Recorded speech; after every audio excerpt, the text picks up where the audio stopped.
Hello, thanks for checking out the video. Today I'm back with a new video, new tapestries, and I'm using a new camera.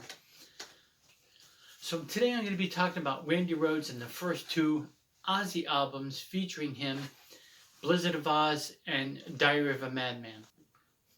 So if you're wondering why I'm doing a video on Blizzard of Oz and Diary of a Madman and I had the tribute album cover up, it's because it's one of my favorite album covers, and if I'm doing a video on Randy Rhoads, I want to include that. But I'm going to be primarily focusing on Blizzard of Oz and Diary of a Madman and talking about what legendary albums they are and talking about my four favorite songs off each one. The first song is definitely I Don't Know. It's such a really cool rocking one. The guitar solo in it is awesome. And it's just such a great song. It's a really wicked song.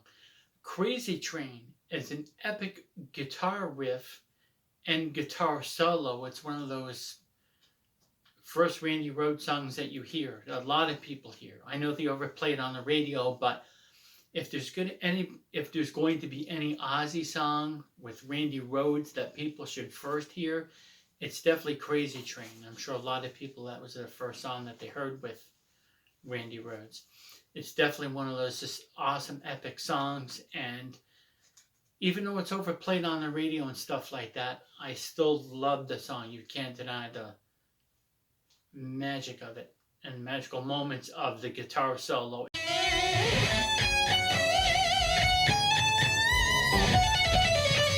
Amazing. Revelation Mother Earth. Now, Revelation Mother Earth is an awesome song because it's just one of those good ballads, and he's got several ballads. There's a ballad off each one of these albums that I don't like, and then there's of course several of them that I do. But Revelation Mother Earth is a cool song. It's about the earth, and it's a really the classical piece of music you can hear when you're listening closely. I didn't pay attention to that stuff back years ago when I was listening to these albums. But when you really listen to it, you hear that classical guitar and the classical influence, and just how Randy's style, how he overlaid those cool classic parts, the clean tone stuff that he did, along with the heavy riffs and the guitar solos. It just created, a dang masterpiece with both of the albums and most of all of the songs. Steal Away the Night is just another one of those songs that has a really cool, wicked riff to it. The bass line in it is cool. The drums sound cool. Diary of a Madman came out in 1981. This is just another awesome one. It takes off right where Blizzard of Oz left off. It's got incredible, cool sounding drums and bass, and of course guitar. And fun fact about this album cover, I never really noticed it, or never really paid attention to it until I read upon it, a number of years ago. That's Louis on the cover, Ozzy's son. So that's kind of an interesting thing. I didn't know that. When I read that, I was like, oh, that's kind of neat. So anyways, this album is just such a wicked album. It's such an awesome album. I love it. It was one of those albums that I didn't get until probably late 88. I think I bought it late 88, early 89. I can't remember. But when I bought the album, I felt kind of guilty. I was like, geez, I was an Ozzy fan, this long, and I didn't actually own this tape. I heard the tape a couple times through friends and whatnot, but I actually didn't know the songs fully. And yeah, it was right after the release of No Rest for the Wicked when I bought that in 88. I wanted to check out the other one. I had Blizzard of Oz, but I didn't have this one. And now I could say, after listening to them for years, I kind of like Diary of a Madman better in a ways. But of course, both of them have such wicked epic songs. My favorite song off this one is definitely Over the Mountain. That one, the guitar is just soaring. I mean, it just has that feel to it. It's really hard to describe, it has that really fast-paced guitar movement, and guitar solo is just epic and everything. Flying High Again is one of my other favorite songs, even though I've never smoked pot and I don't smoke pot. we all knew it was definitely about smoking pot and then getting high and everything. But the song itself is just a really cool, awesome song with the guitars, bass, and drums. So Flying High Again is definitely one of those other awesome Wicked songs. The next song, kind of a ballad, You Can't Kill Rock and Roll. I just love the phrasing in that.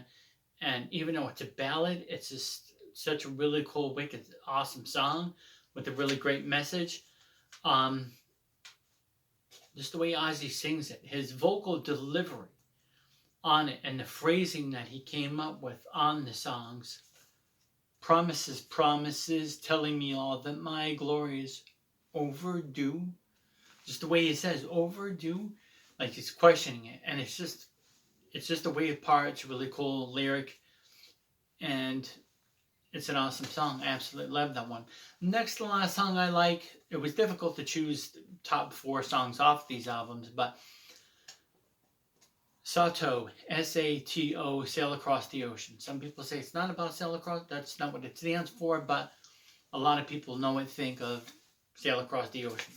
Why not? It's got some hints and nuances in there that it's about an ocean or something.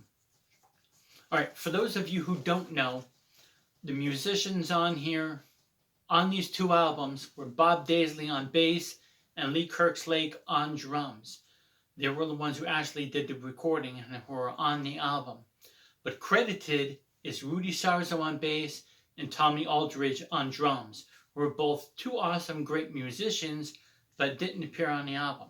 That must have sucked for them once they looked at it and said that, oh, I appear on this album, oh, it's good, but, they had to keep quiet about it.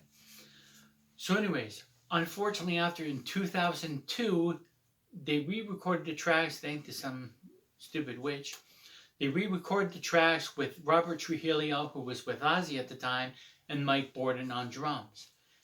Now, so if any of you who are new Ozzy fans and want to get either one of those albums, Blizzard of Oz and or Diary of a Madman, really take the time and look. Take a minute or 2 and really look and make sure you don't get the 2002, the 2011 version of those albums, because those albums feature the re-recording of the albums. And those are just, once again, they're good musicians also, but it totally ruins the whole experience. I mean, it's just really messed up. I mean, it'd be just like them recording the albums without like Randy Rhoads on it, whatever. They left Randy's tracks on there, but they took off Bob Daisley and Lee Kerslake's tracks, which was just a terrible, stupid, corny idea that they did. I don't want to get into that. I'll get into that in another video or whatever. Most of you already know the story anyways. But anyways, do check that out if you're going to be checking out those albums. Look really closely on the dates to make sure you don't get the 2010. But the deluxe 30th anniversary edition from 2011 does feature the tracks restored. So just get a good look at those before you go buy them. Crazy Train off Blizzard of Oz, Over the Mountain, and You Can't Kill Rock and Roll off of Diary of a Madman. Those are 2 incredible, legendary albums.